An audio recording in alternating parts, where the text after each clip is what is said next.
guess what? It's fall. That's deciduous. It's going to lose them all. See how they're turning yellow?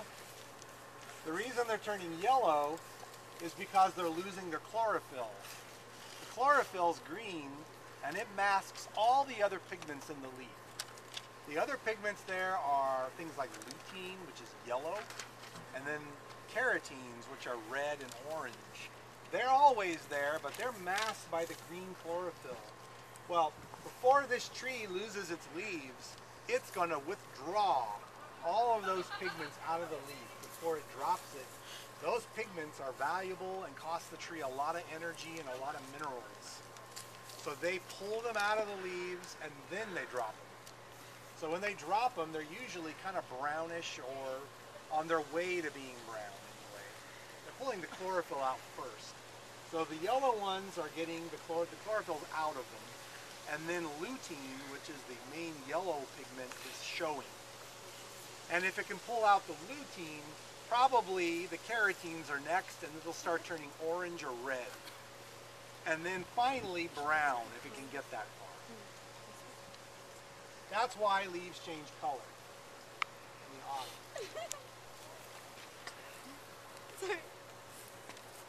This tree here, what's unusual about it? Compared to the other trees, all the leaves are at the top? All the leaves are at the top. That's one unusual thing.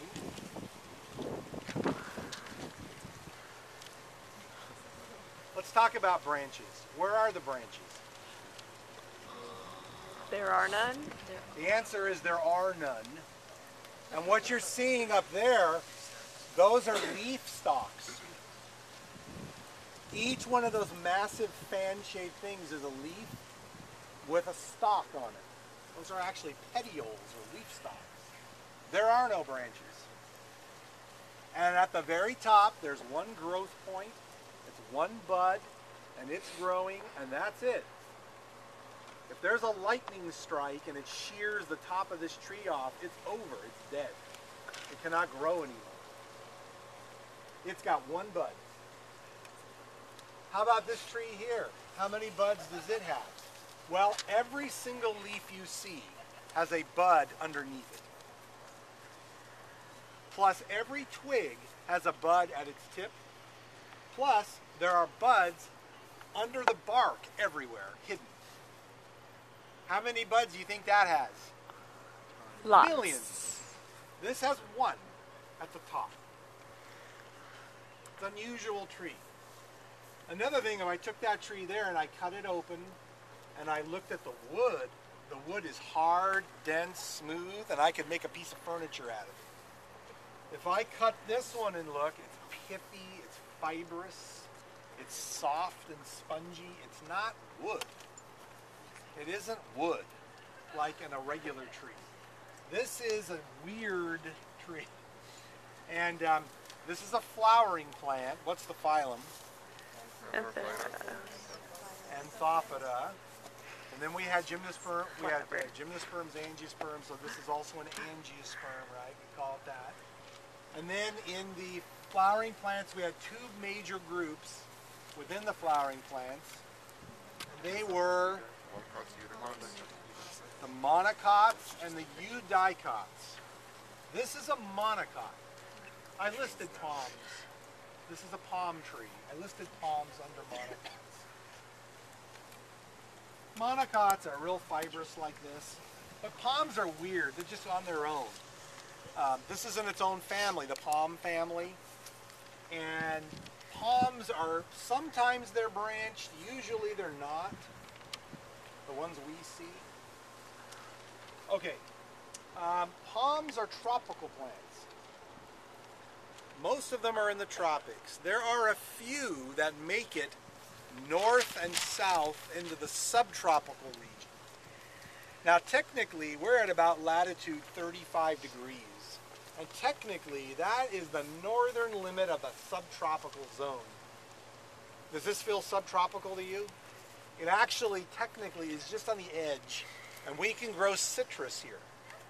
We can grow lemons and oranges. We are actually barely subtropical. Why am I telling you all this? Because palms are tropical plants. They cannot take cold weather, and you usually don't find them outside of the tropics. There are very few examples of that. This is a California native. It's our only native palm tree in the state. In fact, it's the only native palm in the western U.S. It's the only one that got far enough north to, how do I put it? It is able to take the coldness here, whereas other palms cannot. So it's adapted for coldness. It cannot go much further north than this. If you start traveling further north, you're not going to get any more palm trees. It's just too cold. Where is this native to? It's native to basically where Palm Springs is. You know where that is in Southern California? Yeah.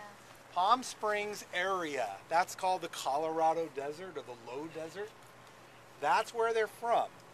They grow in the middle of the desert where there's water in the soil year-round. Is that common in the desert? No.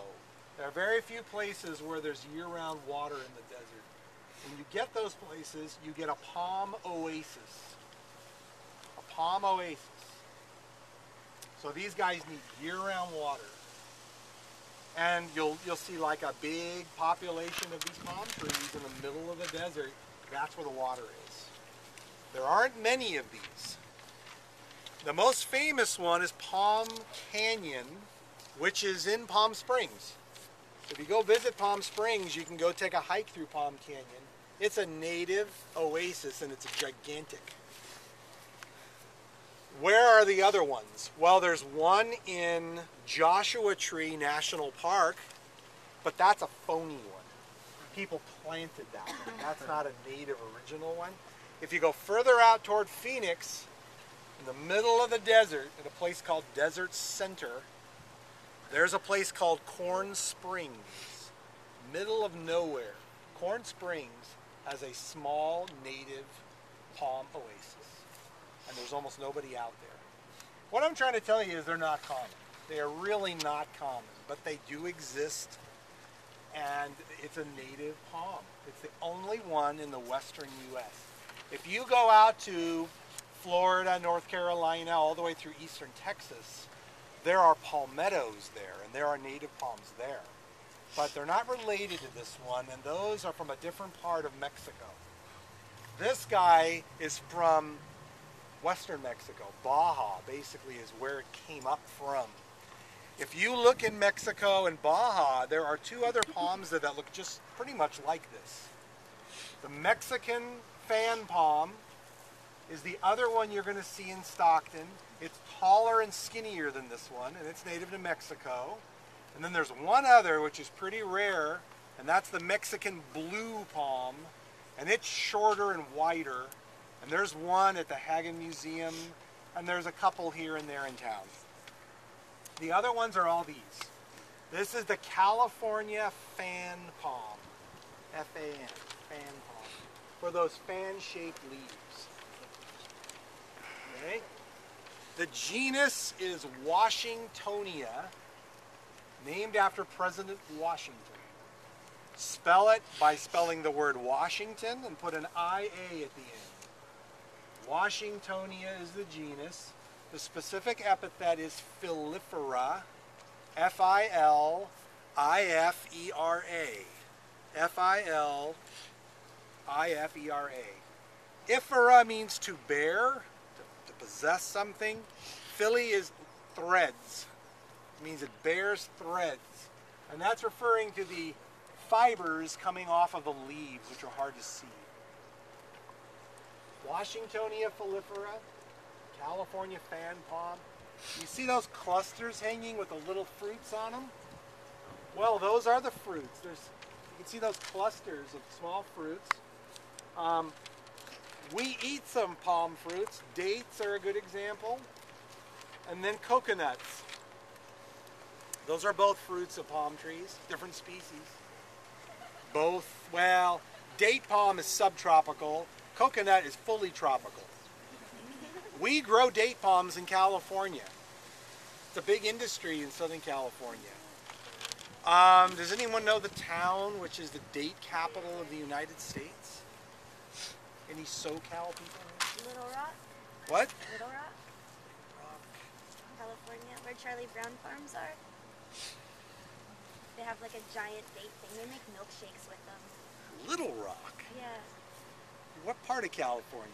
It's down on the way to San Bernardino. Or no, on the way to Victorville.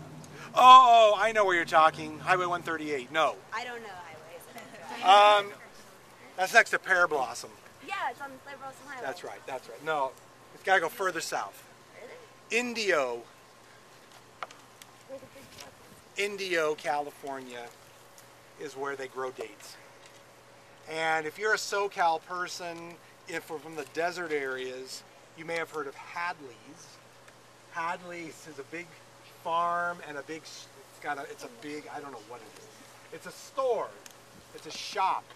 And you can go there, and this is on the 10 in the Banning Pass, right before you get to Palm Springs, and you can get date shakes there. Kind of scratchy as they go down. They're okay.